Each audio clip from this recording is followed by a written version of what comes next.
Hey folks, welcome back. This is Chris Wyatt Africa. It's Colonel Chris Wyatt here in South Africa in Meyerton. I got it correct this time, didn't I? Yeah, it's in Meyerton. Yeah, there you go. Okay, we're in Meyerton. Okay, cool. So I got it right. Listen, just gonna come on spot and Bicky with Danie Van Der Westhuizen. Danie, I told you I wasn't feeling well, so I went to the pharmacy. Yeah. It was closed in Meyerton, so I had to go to. How do you pronounce Vereniging? Vereniging, yeah. Oh, okay. And we actually decided to go and fetch you because we didn't. It's like yeah, an hour. They thought I was long. It was 45 minutes. Like, you guys. In South Africa's time is an hour. Okay. Well, in West Africa, it's like 4 minutes. No, but I was gone 45 minutes because the pharmacy in town was closed. They don't open until 5, and I really needed something. So I went over there to collect something, and everyone's speaking Afrikaans inside, of course. And I go to the counter, and the guy starts talking in Afrikaans, and I explained to him that I understand, but he said, "You're an American." I said, "Yes, I'm an American."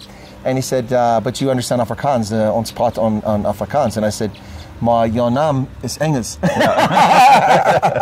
So I'm curious why an Englishman's living in that town where the treaty was signed. He's probably the least popular person in town. Yeah. But you're going to feel better just now, you'll see. I hope so. I hope so. We'll see. But you're here and you're safe and you're back, so... Yeah, we're here for... Lovely to be here. It's a braai. We're having a good time here. Meat's cooking over on the braai. Nice. Yeah. So, when are you performing again? You got any concerts coming up anytime soon? Concerts coming up. We've got actually one in Town where I actually met you in person. Okay. Yeah. Next month, I think the second Saturday in March. Okay. That's the other one coming up, and then a couple of sounds, for schools, like in betweens, and so on. So yeah, here and there, whatever. So we talked previously, and we talked about you didn't grow up singing. That was something you got into later on. Yeah. What's it like for you? I mean, kids that get into it, they get adjusted to it. They understand. Was it easy for you to step in and go on stage, or was it tough to go on stage first time? What I did actually, I was looking at the stage from a distance, to be honest. Because here I am doing sound, packing everything up, doing all the cables and all the speakers and my crew and so on. So there we said, it's like, okay, this actually looks nice. Up until one time the guy said to me, I can't remember his name, but he said to me, just test my mic, just see if it's working. And like everybody's sitting there and chowing and you go, hello? Testing 1, 2, like, okay, it's actually working. It's a bad feeling, but now we know we do not test mics like that. But what I'm saying, it was a bad feeling. Yeah, it was actually bad, and a big decision though. It was a big decision to go from sound to a message. I call it a message, because I actually use the stage and the platform to deliver your message. Message. That's all. Nothing else. I mean, this is what I do. Yeah, you could say that, Danie, but I mean, it's performing in front of people. I mean, that's intimidating for some people. It is. It depends on how you find it. No, it's how you approach it, right? Yeah. I would agree. Yeah. I've spoken a lot over the years, given speeches, presentations, taught, and even if you do it a lot, each time you do it, you got to think about it. Yeah. I'm sure it's the same with singing. Yeah, because the thing is now, okay, so one thing you have to do is when you go singing, you have to remember why you are there.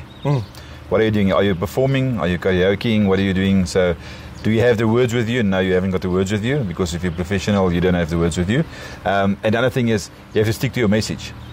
So you can't go down, so why I'm here today, why I'm booked, because I'm going to deliver this message, I'm going to tell people about this, and they must go, listen to my songs on YouTube, listen to my songs on Facebook, buy CDs, albums, online, platforms, whatever. You have to stick to why you made the decision. So especially me, especially me, from doing sound to being on the stage, not backstage, on the stage. It's a switch. It's a very big switch. It is, especially from being a sound engineer to doing that sort of thing. Yes. That's a huge change. So your message is a difficult message because you're talking about farm and rural insecurity and that sort of thing. Yes. So, some singers sing love songs and, and they got groupies hanging around afterwards. Any of that happen? Anyone after the concert? No. No. So what I do is, this is actually one thing that people doesn't understand sometimes. So when we do the sound crew puts up everything, we do our sound, we deliver the show as we shoot, and then we actually pack up and leave.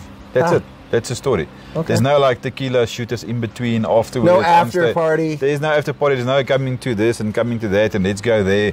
We're going from point A to B, and from point B we go back to point A, and point A is actually where us. That's it. That's where you stay. So it's I don't know.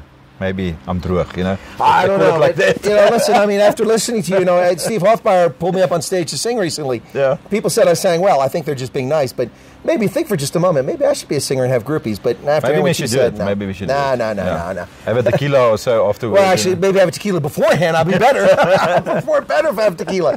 But if there's no groupies, what's the point? No, I'm just kidding. Yeah. So, have you had a chance to travel abroad? You ever been overseas?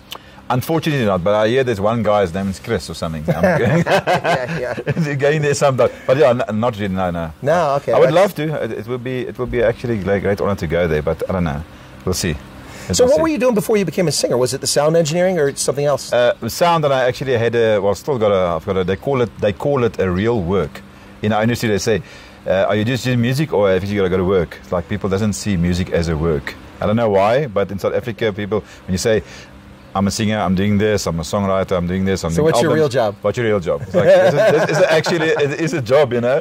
But we have something similar. We say, what's your day job? Yeah, your day job. But I do have a day job. I actually do security as well. Okay. So that's a full-time business. That's a full-time business, yeah, for 18 years now already. Yeah. Really? Okay. Yeah, electric fences, gate motors, cameras for companies. Okay.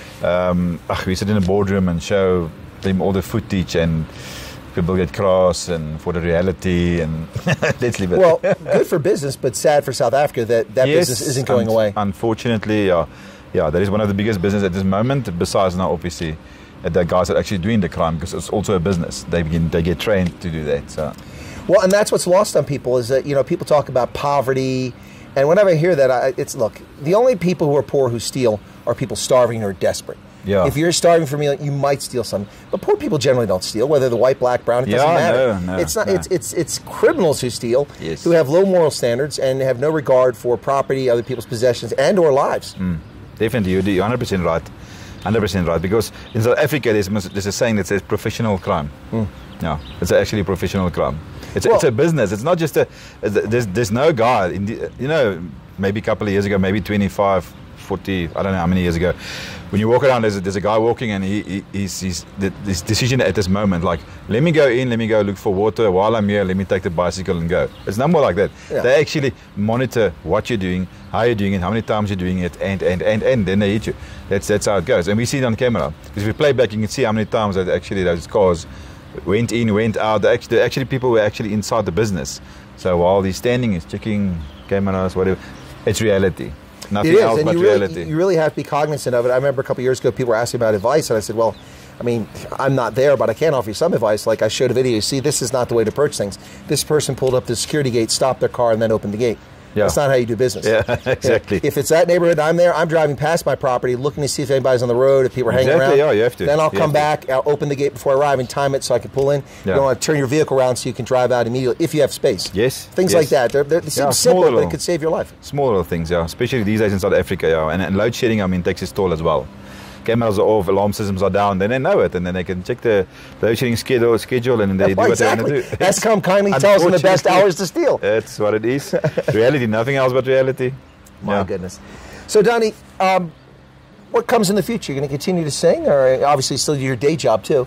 I'll do my real job and my day job, but the singing won't go away. Okay. Yeah, I'm thinking of more songs to bring out as well in the same line.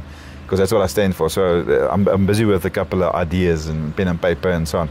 But singing is my passion. It's lekker. It's lekker. No, once it becomes your job and you see it as your work, like, tonight I must go there again and do this. Then you must stop it. Then you must stop it. It's a passion. That's why I don't take each and every gig that comes up.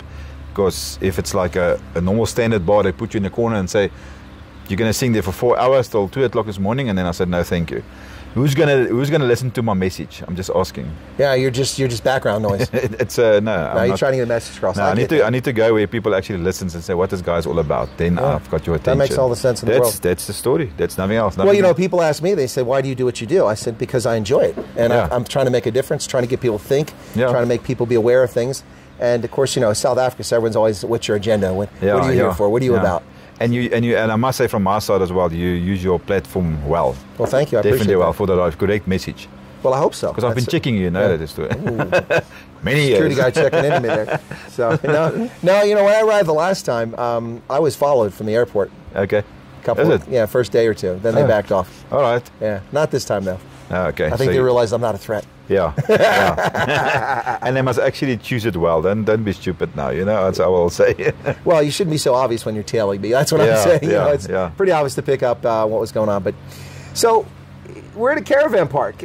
This is kind of a very much a Boer sort of thing to do, is come out and camp and that sort of thing. It's like it. That's what I said when you said to me, listen here, I'm coming to South Africa this time. So I said to myself, I need to make sure that I am here that weekend, because we have to braai vleisie here, not at home and in town, whatever. Here is much better.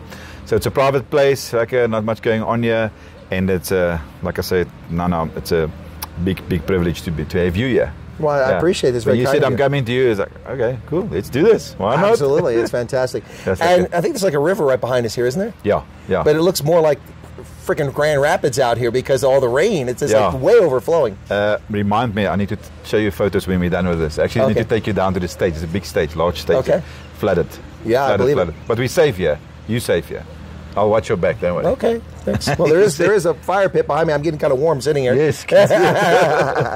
But anyway, Danie Van Der Westhuizen, thanks for having a little conversation with me. I appreciate it. It's always a pleasure. I thank you, and please do not stop what you're doing, because I don't watch TV at all. At all. I check YouTube. And who's on YouTube? You. Well, at least so I like it. At least you can find me. Yeah, I like it. I love it. I check it. Yeah. Bye, Donkey. Thank you so much, Donkey. Next Thank time. you.